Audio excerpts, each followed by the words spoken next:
Moi, c'est le pasteur Yann, pasteur responsable de l'église Royaume des Dieux, Maison de Prière. Nous sommes situés à Upen, sur l'arrêt Télécom. Nous sommes là dans notre rendez-vous de chaque mardi pour l'émission Reconquérir. C'est une émission que Dieu nous a donnée pour amener le chrétien en particulier, mais l'être humain de manière générale, à reconquérir sa spiritualité, parce que l'humain est un être tripartite qui a corps, âme et esprit. Je le dis, l'homme est un esprit qui est doté d'une âme et qui habite dans un corps. Le corps n'est qu'une habitation de l'homme et que nous allons quitter n'importe quand. Ça peut venir à n'importe quel moment dans la vie des hommes. Ils sont nombreux qui ont déjà expérimenté ces moments où ils ont quitté leur habitation. Ceux qui y sont encore pensent qu'ils ont tout le temps. C'est comme ça qu'ils vivent une vie parfois de désordre et de distance avec Dieu, parce que on ne leur rappelle pas assez qu'ils ont un séjour, un bail sur cette terre, dans ces corps, et qu'il arrivera un moment où c'est lui qui a créé le corps et qui les a créés comme esprit, en le plaçant dans le corps, va décider que le bail a atteint son terme et qu'il faut le quitter pour que le corps puisse rentrer dans la poussière et que l'esprit puisse rentrer devant son Créateur pour rendre de compte de son séjour sur la terre. Parce que sur la terre, notre esprit a un séjour. Et pour vivre sur la terre, par rapport à tout ce que la terre a comme désir et défi, Dieu nous a donné une âme. Mais l'essentiel de notre personne, c'est l'esprit. Et donc, vivre sur terre et méconnaître la part spirituelle de qui vous êtes, c'est passer totalement à côté de l'essence même de votre existence. Vous voyez? Et c'est comme ça que dans ces programmes Reconquérir, nous insistons sur reconquérir sa spiritualité, parce que c'est la base de tout. Lorsque vous vous reconnectez et vous établissez une communion, une relation avec votre Créateur, vous avez déjà gagné votre destinée. Tout ce qu'il vous restera à faire, c'est de vous soumettre à lui en suivant ses instructions et en résistant aux ruses de l'ennemi. C'est tout ce qui va vous rester à faire. La vie est aussi simple que ça. Connaître son Créateur. Reconnectez-vous à lui par l'acceptation de son alliance en Jésus-Christ. Se soumettre à lui et résister à la ruse de l'ennemi. Et vous avez la clé du succès. Maintenant, l'ennemi apporte aussi du succès par la ruse. Il peut renverser les choses dans la vie de certaines personnes. Ok?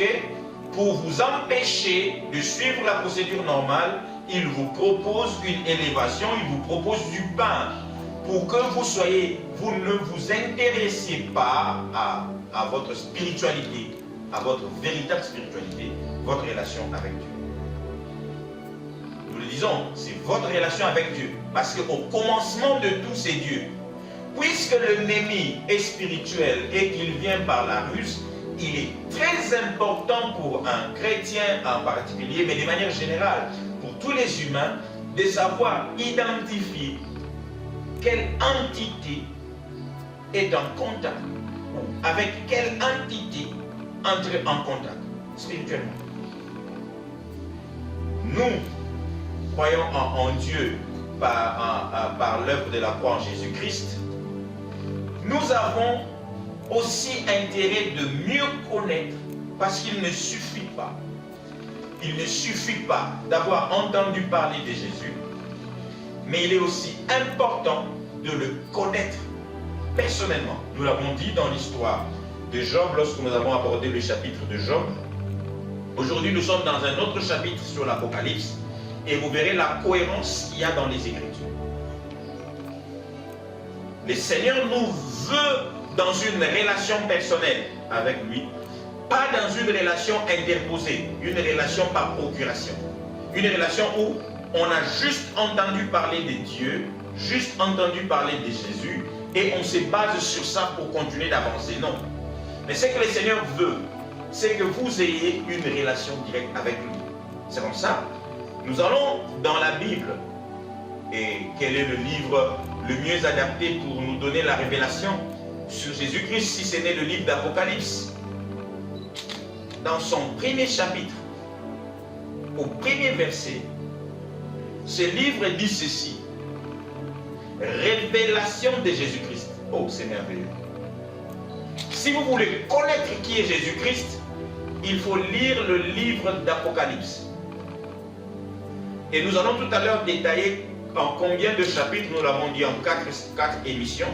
Nous allons voir graduellement comment est-ce que l'auteur du livre d'Apocalypse, l'auteur par excellence, le Saint-Esprit, et l'auteur organique, l'apôtre Jean, nous ont aidés. L'apôtre Jean n'étant plus sur cette terre, nous nous focaliserons sur ce que l'apôtre a écrit et ce que le Saint-Esprit voulait communiquer, qu'il peut encore nous communiquer aujourd'hui. C'est ce que nous allons faire. Vous voyez? Il dit révélation de Jésus-Christ. Très important. Révélation de Jésus-Christ que Dieu lui a donné pour montrer à ses serviteurs. Dieu a donné la révélation de Jésus-Christ pour montrer à ses serviteurs. Ok? Ce qui doit arriver bientôt, qu'il a fait connaître par l'envoi d'un ange à son serviteur. Nous allons détailler ces livres-là, chapitre par chapitre. Mais comment est-ce que nous allons aborder cette révélation que le Saint-Esprit nous donne dans ces livres de Jean, un livre merveilleux, d'Apocalypse, un livre merveilleux? Nous allons évoluer en 4 phases. La première phase, nous verrons la révélation de Jésus-Christ comme Seigneur de l'Église. C'est ce que nous allons voir aujourd'hui. C'est ce qui va nous permettre de reconquérir notre spiritualité. Nous allons le voir. Le deuxième numéro abordera sur la révélation de Jésus-Christ comme Seigneur de l'histoire. C'est ce que nous verrons le mardi prochain. Et le troisième niveau de révélation va nous présenter Jésus-Christ comme Seigneur des Seigneurs. Et le quatrième niveau de révélation dans le livre d'Apocalypse nous présente le Seigneur Jésus-Christ comme Dieu Tout-Puissant. Et tous ceux qui se posent des questions sur le Seigneur Jésus, je vous prie de bien suivre le 4 séries dans le 4 mardis qui vont se suivre pour mieux connaître. Et grâce à Dieu, par l'aide du Saint-Esprit, je suis sûr qu'après le 4 séries, vous aurez une compréhension, une révélation complète de qui il est réellement, notre Seigneur, notre Dieu. Voyez-vous? Révélation de Jésus-Christ. Regardez, à chaque fois qu'il y a une révélation dans la Bible, il y a toujours un verset qui affirme ce qui suit. Vous lirez dans le verset 3 du chapitre 1er. Heureux celui qui lit et ceux qui entendent le parole de la prophétie. Il y a toujours un bonheur qui est attaché à la révélation. Un bonheur qui est attaché à la révélation. La connaissance des choses cachées est un bonheur parce que ça vous donne un avantage sur les ignorants. Le diable, le prince de ténèbres, en fait, le terme ténèbres veut dire ignorant en hébreu. Ignorant. Le prince des ignorants, il fait tout pour que les hommes restent dans l'ignorance. C'est ça en fait le ténèbre. Le ténèbre en réalité c'est l'ignorance. Et la lumière c'est la connaissance. Et les hommes ont compris, c'est comme ça qu'on parle de siècle de lumière. Voyez-vous? Maintenant, regardez, la révélation. Connaître Dieu, parce qu'au commencement, c'est Dieu. Au commencement de toutes choses, c'est Dieu. Si au commencement de votre spiritualité, vous ne connaissez pas Dieu, vous faites autre chose. Vous êtes dans le spiritisme, vous êtes dans l'occultisme, vous êtes dans la sorcellerie. Au commencement de votre spiritualité, ça va être Dieu. Dieu qui vous aborde. Ok? C'est Dieu qui vous aborde. Nous n'allons pas tout lire aujourd'hui. Parce que lire, ça va nous prendre du temps. Parce que nous sommes ici venus enseigner. Mais je vous conseillerais de lire pour cette première série du premier verset du chapitre 1er jusqu'au dernier verset du chapitre 3e. Parce que nous allons prendre des versets importants dans la suite de notre émission ici. Nous allons prendre des versets importants. Mais il y a un mot très importants que j'aimerais que vous reteniez, parce que ces mots que l'apôtre utilise ici, que nous allons lire tout à l'heure, revient plusieurs fois dans la lecture, plusieurs fois. Je fus ravi en esprit. Nous commençons la lecture, nous allons lire deux versets, le verset 9 et le verset 10. Regarde ce que la Bible dit. Moi, Jean, votre frère, et qui est part avec vous à la tribulation, et au royaume et à la persévérance en Jésus-Christ, en Jésus. J'étais dans l'île appelée Patmos à cause de la parole de Dieu et du témoignage de Jésus-Christ. J'ai fui ravi en esprit au jour du Seigneur, et j'entendis derrière moi une voix forte comme le son d'une trompette.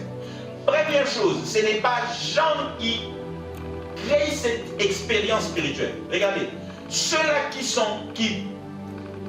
prétendent être capables ou être auteurs de leurs propres expériences spirituelles, il faut leur poser la question. C'est eux qui sont au commencement de leur spiritualité. Ils sont au commencement de leur spiritualité parce que Jean ici, un homme tellement spirituel, nous précise ici, comme tous les apôtres, comme Paul à son époque, que c'est Christ qui vient débuter leur expérience spirituelle. C'est toujours Dieu qui est au commencement. Si vous êtes en face de quelqu'un qui prétend maîtriser les choses spirituelles et que par lui-même il est capable d'aller où il veut, de déclencher ce qu'il veut, cette personne-là n'est pas dans la spiritualité de Christ. Parce que là, c'est Dieu qui est au commencement. Vous voyez? Jean est au commencement. Il dit, j'ai fui ravi en esprit. Ça ne dépend pas de moi. C'est l'Esprit de Dieu qui me prend. Et la première des choses que Jean dit, il dit, j'entends. Ce n'est pas Jean qui parle. C'est Dieu qui parle. Au commencement, c'est toujours Dieu, c'est toujours sa parole. Reconquérir sa spiritualité, c'est savoir qu'au commencement de tout, vous laissez disposer à Dieu pour que Dieu soit celui qui vienne vous parler en premier. Dieu vient parler à Jean en premier. Il dit, voilà, ce que vous devez faire, c'est de prier pour que Dieu vous parle. Chaque jour, moi, quand je prie, je lui dis, Seigneur, parle-moi. Je voudrais t'écouter, Seigneur. Dis-moi ce que tu veux que j'entende, Yahweh Dieu. Montre-moi ce que tu veux que je voie. C'est ça la prière des hommes qui dépendent de Dieu. Dis-moi ce que tu veux que j'entende. Montre-moi ce que tu veux que je voie. Dis-moi ce que tu veux que je fasse. C'est ça, la spiritualité. Et Jean dit, je suis ravi en esprit et j'ai entendu une voix qui me parlait. Vous voyez? Une voix qui me parlait, comme le son de la trompette, qui disait, ce que tu vois, écris-le dans un livre et envoie-le aux 7 églises. Entendre, première partie. Entendre, il faut écouter Dieu. Parce que la parole de Dieu, soutenue par l'Esprit de Dieu, lorsqu'elle entre dans la vie d'une personne, c'est pour changer cette personne. C'est pour transformer sa vie. Faire de cet homme qui était incapable, un homme totalement capable. Lorsque vous entendez Dieu, Dieu vient dans votre vie pour combler vos insuffisances. Parce qu'il va vous amener à accomplir des choses qui sont humainement impossibles, des choses que Dieu seul devrait faire. Dieu viendra dans votre vie, il vous parlera et par sa parole, il vous rendra donc capable d'accomplir des choses que vous ne pourriez jamais accomplir par vous-même. Lorsqu'il vient dans votre vie. C'est pour ça qu'il commence par vous adresser une parole. Il dit, ce que tu entends, écris-le. Il ouvre les oreilles et il rend l'homme capable. Mais regardez ce qui se passe. Parce que spirituellement, il est possible que des esprits viennent vous parler et prétendre qu'ils sont Dieu.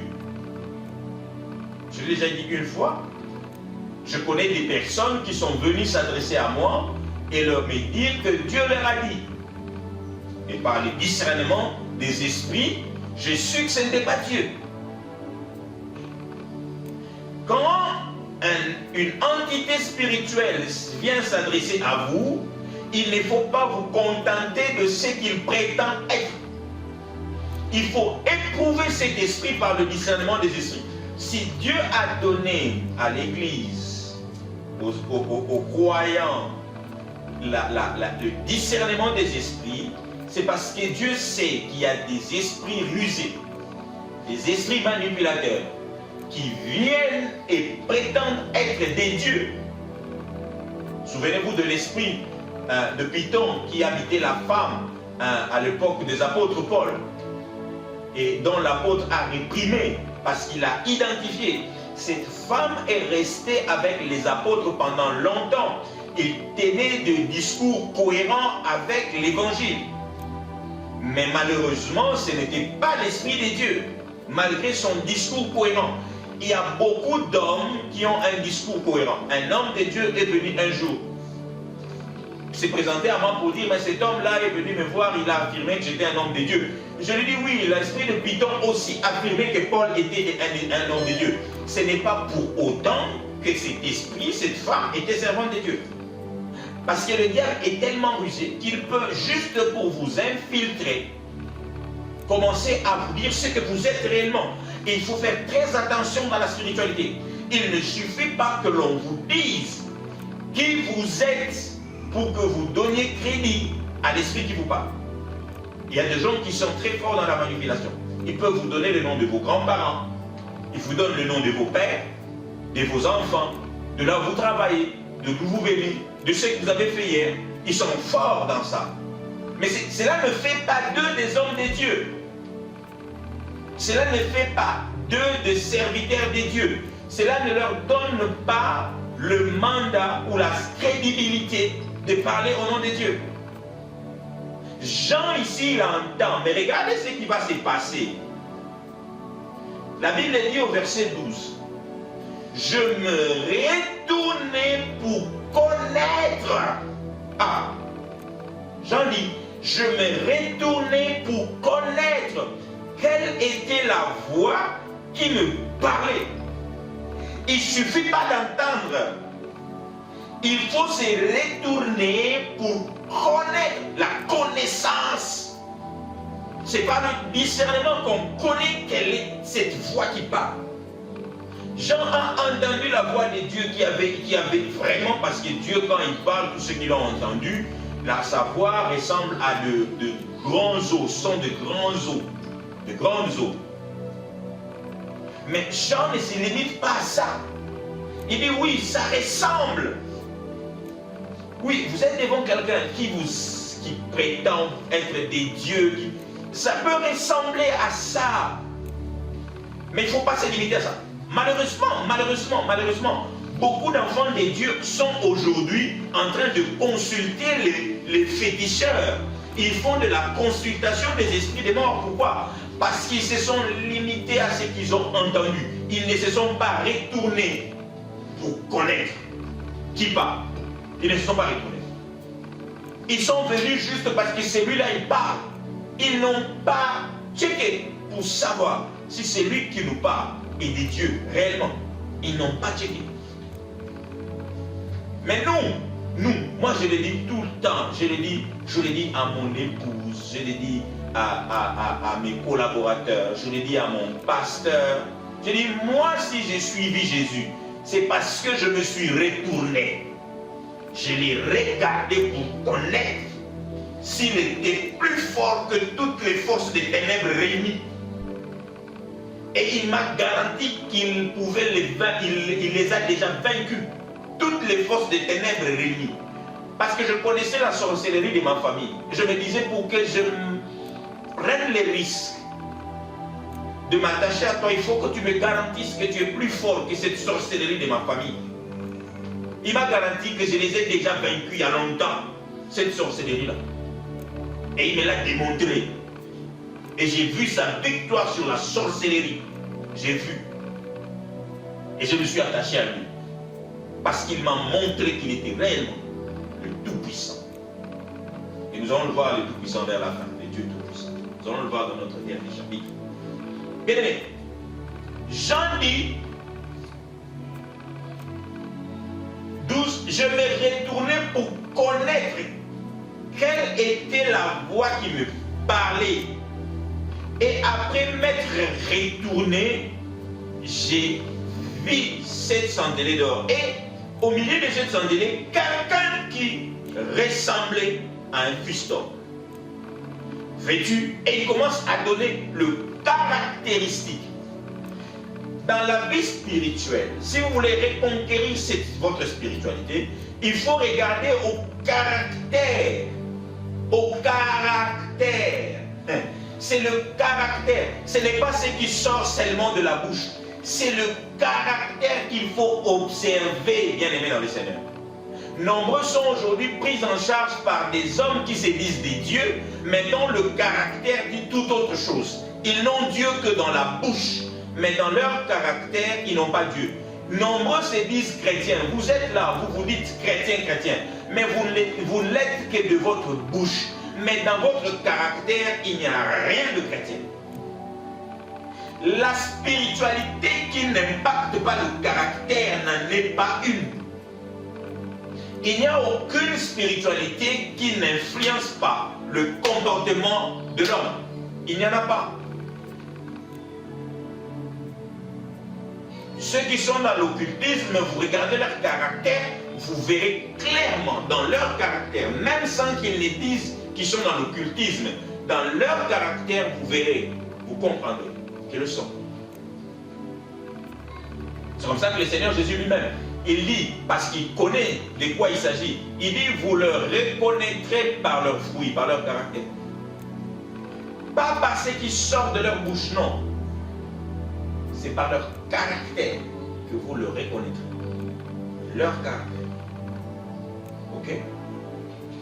Et donc, Jean observe le caractère de cet homme qu'il voit et il se rend compte qu'il est en face de l'être qui s'assoit sur le trône au-dessus de tout trône. Il se rend compte que cet homme-là est assis sur le trône des cieux. Et Jean comprend avec qui il a affaire. Et maintenant, cet homme vient lui parler. Il dit, Jean dit dans 17, quand je l'ai vu, je tombais à ses pieds comme mort, parce qu'il s'est rendu compte devant qui je suis. Et regardez, il se rend compte maintenant, parce qu'il a observé. À chaque fois que vous observez, vous vous rendrez compte en face de qui vous êtes. Si c'est un faux, vous vous rendrez compte que c'est un faux. Ceux qui sont dans l'occultisme, lorsqu'ils observent, ils se rendent compte eux-mêmes. Les dégâts causés dans leur propre famille, ils se rendent compte. Aujourd'hui, quand on regarde les familles, on voit, on comprend. Il suffit d'observer ce qui arrive dans la vie de certains enfants des occultistes, vous comprenez. Vous n'avez pas besoin de savoir que leur père était dans l'occultisme, vous pouvez comprendre. Oui. Il dit, j'observe. Et il dit, la Bible dit, il posa sur moi sa main droite en disant, ne crains rien, je suis le premier et le dernier. Regardez, dans la spiritualité, les choses spirituelles font toujours peur aux hommes. Les choses spirituelles font toujours peur aux hommes. Mais ici, Dieu, dans le monde de Christ, dans la spiritualité vraie, la peur n'a pas de place. C'est comme ça, c'est le premier traitement que le Seigneur fait. Parce que le Seigneur sait que même les chrétiens ont peur de lui. Il arrive aux chrétiens d'avoir peur de Dieu. Vous voyez?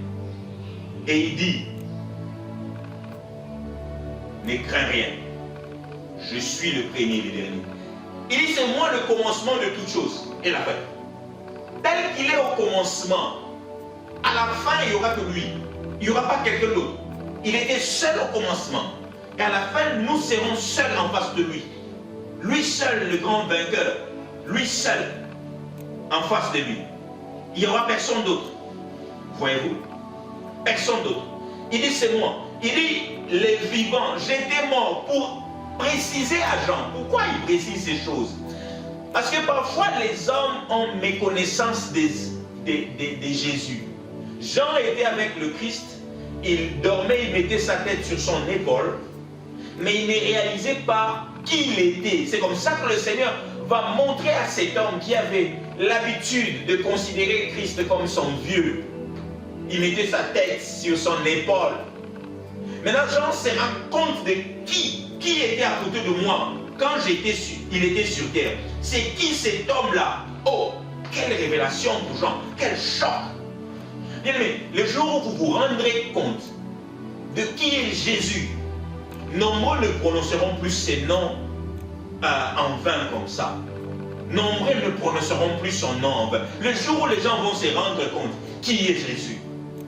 Il dit, j'étais vivant, j'étais mort, et voici, je suis vivant au siècle des siècles. Je tiens le clé de la mort et du séjour de mort. Parce que c'est des choses qui font peur aux hommes. La mort, il dit, c'est moi qui tiens le clé. N'ayez pas peur de ça, c'est moi qui tiens le clé. C'est moi qui décide qui sortira de la mort et du séjour de mort et qui restera. C'est moi. Écris donc ces choses que tu as vues et scelle-le. Il s'adresse aux églises. Regardez, Dieu, quand il se révèle ici, il se révèle premièrement dans le cadre de l'église. Parce que Dieu ne fonctionne que dans le cadre de son église. Il ne fonctionne pas en dehors de l'église. Et donc l'église de Dieu est quelque chose de précieux que nous devons préserver à tout prix. Nous devons préserver l'église. Préserver l'église de qui? Préserver l'église de faux prophètes et de faux pasteurs et de faux docteurs. C'est ça que le Seigneur est venu faire. Il dit à l'église, je viens vous préserver, vous allez le voir dans toutes les églises. Il dit à l'église, faites attention aux faux prophètes qui veulent vous détourner du chemin de la vérité. Le sept églises, c'est une illustration symbolique pour dire toutes les églises, parce que sept c'est la complétude, la plénitude. Toutes les églises. Dieu veut que dans le cadre de l'église, nous le chrétien, nous comprenons une chose, qu'il est notre tête, celui qui nous comble. Nous sommes un corps, nous sommes une famille. La spiritualité ne se vit pas seule. La spiritualité, elle se vit toujours. La spiritualité se vit toujours en groupe, organisée. Parce que Dieu a une stratégie. Et nous allons le voir dans le chapitre suivant. Dieu a une stratégie claire. Dieu, il vient vers l'homme, il dit, c'est moi qui tiens le clé de la mort et des séjours de mort. Et donc, dans ce cadre-là, Dieu s'adresse à l'Église et il apporte un message clair à l'Église. Résistez aux faux pasteurs, aux faux docteurs, aux faux prophètes. C'est le message qui est dans le chapitre 2 qui s'adresse à l'église. Ces faux docteurs, Jézabel, les Nicolaïtes, tous ces faux docteurs viennent vous détourner. Il dit, vous avez permis, telle église, vous avez permis à cette femme, à cet esprit de Jézabel, de venir entrer dans l'église et de prêcher. Aujourd'hui, l'église a peur de dire que celui-là est un faux. Nous avons peur, nous nous compromettons. C'est comme ça que la spiritualité de l'église est affaiblie. Pourquoi? Parce que nous avons accepté de faux prophètes. Nous avons accepté parmi nous l'esprit de Python. Nous avons accepté l'esprit de Jézabel. Nous avons accepté l'esprit des Nicolaïtes. Des gens qui viennent dire aux chrétiens que l'impudicité, c'est pas grave. Dieu est déjà mort pour tous vos péchés. Vous pouvez vivre dans l'impudicité. De toutes les façons, vous n'irez pas en enfer. L'esprit démoniaque des Nicolaïtes a pris place dans l'église pour affaiblir la spiritualité de chrétiens, afin que l'occultisme soit plus fort que la foi en Christ, afin que la sorcellerie soit plus forte. Aujourd'hui, nous avons des pasteurs qui sont bouffés par des sorciers. Nous avons des chrétiens qui sont traumatisés par des sorciers. C'est des choses qui ne peuvent pas exister. Lorsque votre spiritualité est pure, lorsque votre spiritualité est parfaite, en parfaite communion avec Dieu, ces choses ne peuvent pas exister. C'est comme ça que Dieu vient parler à son église. Parce qu'il voit l'église devenir faible. Il dit, vous ne pouvez pas être faible. Il faut revenir à la force de Dieu. Moi, je les ai vaincus. Vous ne pouvez pas être faible. Vous êtes mon corps. Vous ne pouvez pas être faible devant l'ennemi. La spiritualité, c'est de savoir que notre tête les a vaincus. Alors c'est fini, on va le vaincre. Et pour le vaincre, le Seigneur vient dans chapitre 2. Il dit, revenez à votre premier amour. Restez fidèles jusqu'à la mort. Refusez les compromis avec l'ennemi. C'est ce qu'il est en train de dire dans le chapitre 2. Voilà tout le point que le Seigneur est en train de dire. Refusez les compromis avec l'ennemi. Il dit, répands-toi de l'impudicité. C'est le message que le Seigneur passe à chaque église. Il dit, réveille-toi de ton sommeil. Réveille-toi. Il dit, conserve ce que tu as reçu. Conserve-le.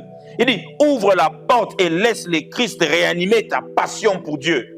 Ah, voilà, tu vois les 7 messages aux 7 différentes églises. C'est ce que Dieu donne comme message. Le 7 messages. Je répète encore. Reviens à ton premier amour. Reste fidèle jusqu'à la mort. Refuse le compromis, la compromission avec le faux prophète des Baal, des Jézabel, de Nicolaïte. Refuse la compromission. Rejette-le. Ne les accepte pas dans ton église. Il dit, répands-toi de l'impudicité. Répands-toi de l'impudicité. Répands-toi. Réveille-toi et vis. Toi qui dors, réveille-toi de ton sommeil spirituel et vis. Il dit encore, conserve ce que tu as. Ne perds rien en échange. Adam a perdu les clés. Toi, conserve. Ne perds rien par la ruse de l'ennemi. Il dit, ouvre la porte et laisse le Christ réanimer ta passion pour Dieu. Voilà. La spiritualité. C'est ça la reconquête dans ces 7 choses. C'est cela qu'il s'agit, bien-aimés dans le Seigneur. C'est de ça qu'il s'agit. Vous comprenez? L'essentiel donc ici, c'est de se focaliser sur Jésus-Christ. Jésus-Christ, le centre, le cœur de notre foi. Nous devons avoir le regard tourné totalement vers lui pour recevoir de lui la lumière nécessaire afin de nous conduire dignement et de grandir en lui. Parce qu'il est assis sur le trône. Il dit, nous sommes en lui, assis sur le trône. Et il faut donc que nous vivons pleinement cette position-là sur la terre. De sorte que les hommes comprennent qui nous sommes réellement, des fils de Dieu sur la terre. Et qu'en nous regardant, qu'ils se disent, comment pouvons-nous faire pour vivre comme vous?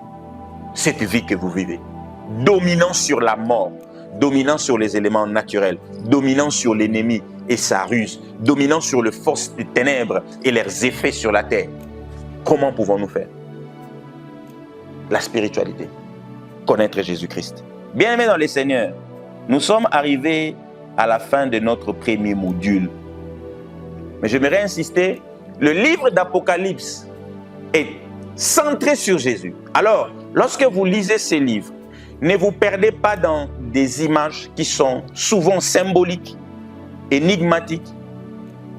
Ok? Ne vous perdez pas sur ces choses-là. Restez sur ce qui est très important, Jésus-Christ. C'est le message central du livre d'Apocalypse, la révélation de Jésus-Christ. Voilà pourquoi dans ces premiers numéros, nous avons focalisé notre enseignement sur cette révélation-là de Jésus-Christ, vous montrant que c'est lui qui est assis sur le trône des dieux et que c'est lui qui conduit les hommes, qui conduit son Église pour que l'Église reprenne sa position dominante sur le monde spirituel, sur cette terre, afin de maintenir l'ennemi dans son échec d'il y a 2000 ans sur la croix. Dieu vous bénisse abondamment. La suite à mardi prochain. Amen.